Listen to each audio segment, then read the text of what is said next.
Hello అందరికీ నమస్కారం అండి. మన ఏపీ రాష్ట్ర వ్యాప్తంగా ఉన్నటువంటి రైతులకు, మహిళలకు అదిరిపోయే దీపావళిక కానుక ప్రకటించిన మన ఏపీ కూటమి ప్రభుత్వం.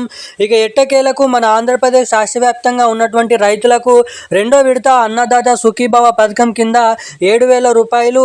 ఇక ఎవరైతే మహిళలు ఉన్నారో మహిళలకి ఆడబిడ్డ నిధి పథకం కింద 18 నుండి 59 సంవత్సరాలలోపు మహిళలు ఎవరైతే ఉన్నారో పెళ్ళైనటువంటి మహిళలు వాళ్ళకి ఏడాదికి 18,000 రూపాయలు, ప్రతి నెల వచ్చేసి 1,500 రూపాయల నిధులను జమ చేయబోతున్నటువంటి మన ఏపీ రాష్ట్ర ప్రభుత్వం.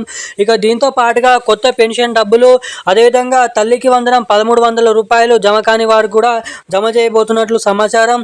ఇక మన ఏపీ రాష్ట్ర వ్యాప్తంగా దీపావళి కానుకగా రైతులకు 7,000 రూపాయలు, ఆడబిడ్డ నిధి మహిళలకు 18,000 రూపాయలు ఈ నెల చివరి ఆఖరు నుంచి పంపిణీ చేయబోతున్నట్లు సమాచారం.